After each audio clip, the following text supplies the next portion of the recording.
আমার তোরি যেন বেড়ে না, আমার নৌকা যেন ডুবে না।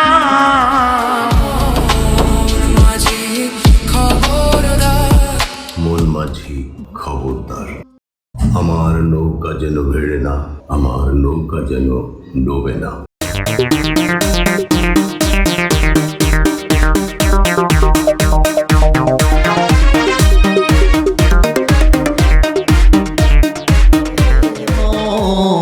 মন মাঝি খবরদার, আমার তোরি যেন ভেড়ে না, আমার নৌকা যেন ডুবে না। বন্ধুরা, গানটি যখন আমি প্রথম শুনি আমার জীবনে, সে সময় মূলত আমি এই সাধারণত মঞ্চে গান গেয়ে বেশ পরিচিতি পেয়েছিলাম ঢাকায় এবং আমার দেশে মাদারীপুরে। আমার নৌকা যেন ডুবে না। আমরা গেয়েছি মন মাঝি খবরদার, আমার তরি যেন ভেড়ে না, অর্থাৎ নৌকাকে তরি বলা হতো এবং আমি শুনেছি অনেক শিল্পীর কণ্ঠ। কিন্তু সম্প্রতি গানটি প্রজন্মের শিল্পীরা অনেকেই গাইছেন, তারা এই তরিকে নৌকা বলছেন।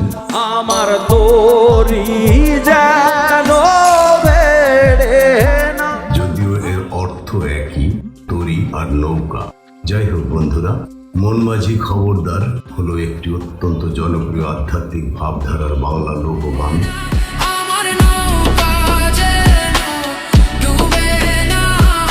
গানটি মূলত দেহতত্ত্বের উপর ভিত্তি করে রচিত, যেখানে মানুষের নশ্বর দেহকে একটি নৌকা এবং মানুষের মনকে সেই নৌকার মাঝি হিসেবে রূপক অর্থে তুলনা করা হয়েছে। আমার নৌকা যেন ডুবে না। গানের ইতিহাস ও উৎস। মূল সংগ্রাহ কলিকবি জসিমউদ্দিন 1924 সালে ফরিদপুরের চরভদ্রাসনের দিনু ফকিরের কাছ থেকে এই মুর্শিদি গানটি সংগ্রহ করেন। পরবর্তীতে এটি জসিমউদ্দিনের মুর্শিদি গান সংকলনে অন্তর্ভুক্ত হয়। এবং বন্ধুরা, হতে পারে যে পল্লীকবি জসিমউদ্দিন যেহেতু নিজেও একজন গীতিকার এবং কবি, সেহেতু কোনো কোনো ক্ষেত্রে কোনো কোনো লাইনে হয়তো তিনি সংশোধন করেছিলেন। ও আধুনিক প্রচার, এটি একটি ঐতিহ্যবাহী লোকসুর হলেও বিভিন্ন সময়ে অনেক গুণী শিল্পী সুর ও প্রচারণায় অবদান রেখেছেন এবং কোনো কোনো শিল্পী কোনো কোনো জায়গায় সুরের একটু এদিক সেদিক করে মজা করে নিজস্ব ভঙ্গিতে গাইতে গিয়ে কিছুটা রদবদলও করেছেন। মন মাঝি খবরদার।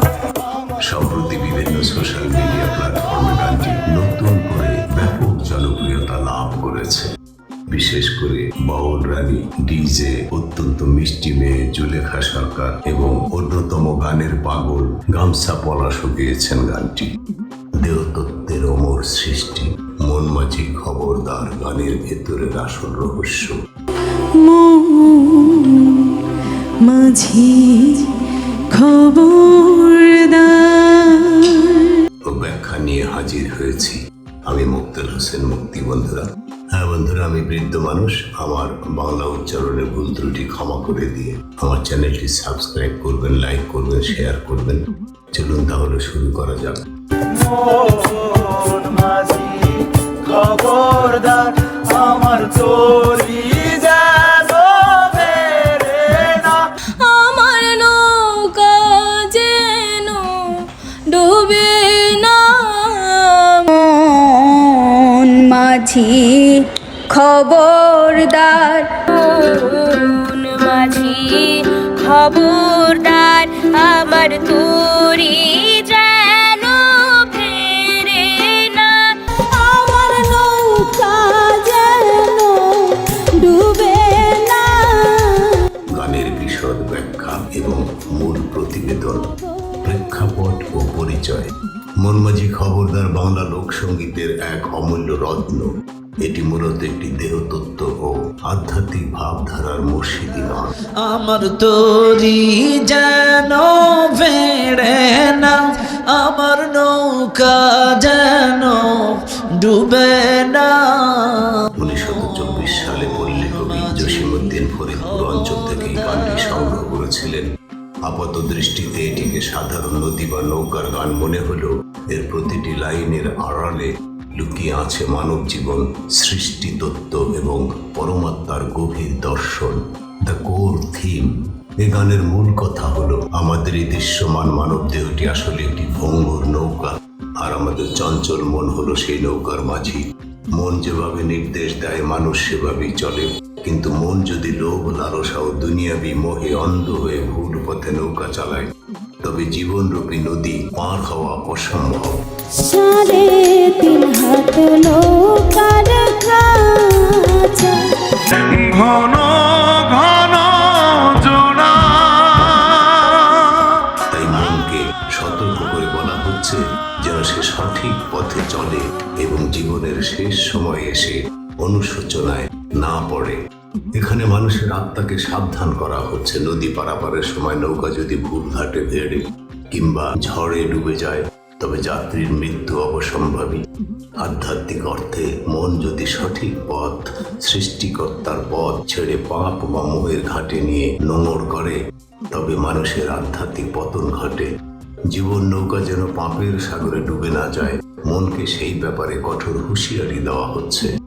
3.5 হাত নৌকার খাঁচা, মন মাঝি রে ঘন ঘন জোড়া।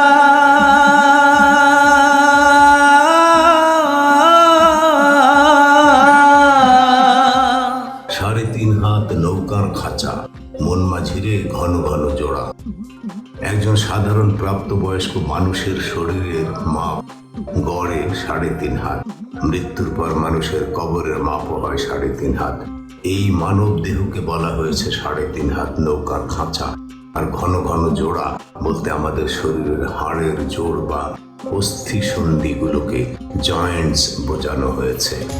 মাসুলে উঠিয়া রে মাঝি, এই জোড়াতালি দেওয়া ভঙ্গুর দেহটাকে টিকিয়ে রাখাই এক মস্ত বড় চ্যালেঞ্জ। সেই নৌকাখান বাইতে আমার তো মন মাছেরে হার হইল গুড়ারে। এই নশ্বর দেহের ভেতরে থেকে দুনিয়ার নানা রকম কষ্ট, রোগ, বালাই, দায়িত্ব এবং মানসিক টানাপোড়েন সহ্য করতে করতে মানুষের জীবন পার করাই কঠিন হয়ে দাঁড়ায়। মনকে নিয়ন্ত্রণে রেখে সৎ পথে এই দেহ অর্থাৎ নৌকা চালানো এতটাই কষ্টের যে মনে হয় যেন হাড় গুঁড়ো হয়ে যাচ্ছে।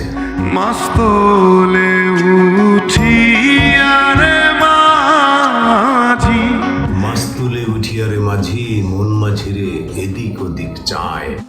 নৌকার মাস্তুল হলো সবচেয়ে উঁচু স্থান। মানুষ যখন যৌবনে থাকে বা জীবনে যখন সফলতার শীর্ষে পৌঁছায়, তখন সে অহংকারে অন্ধ হয়ে যায়। সে নিজেকে অমর বা সর্বশক্তিমান মনে করে, চারপাশের দুনিয়ারই লোভ লালসার দিকে তাকায়। সে ভুলে যায় যে এই সুখ অত্যন্ত ক্ষণস্থায়ী। মন মাঝি রে হার হইল গুড়ারে। পেছনে ফিরে চাইয়া দেখো রে, মন মাঝিরে বেলা ডুইবা যায় ওরে। এখানে বেলা ডুইবা যাওয়া মানে জীবনের শেষ সময় বা বার্ধক্য চলে আসা। মানুষ যখন দুনিয়ার মোহে মত্ত থাকে, হুট করে একদিন দেখে তার চুল পেকে গিয়েছে, শরীরে শক্তি নেই, অর্থাৎ মৃত্যু সময় ঘনিয়ে এসেছে, তখন পেছনে ফিরে তাকালে শুধু ফেলে আসা জীবনের ভুলগুলোই চোখে পড়ে, কিন্তু ততক্ষণে সংশোধনের আর সময় থাকে না। বন্ধুরা, এই ছিল মন মাঝি খবরদার, পল্লী কবি, বাংলার কিংবদন্তি লেখক, গীতিকার, সুরকার কবি জসিমউদ্দিনের একটি অমর সংগ্রহ এবং কিছুটা সম্পাদিত গান এবং সে গানের মর্মার্থ। ধন্যবাদ। পেছন ফিরা যাইয়া দেখো রে, বেলা ডুইবা যায় রে মন মাঝি খবরদার। আমার তোরি যেন ভেড়ে না, আমার নৌকা যেন ডুবে না।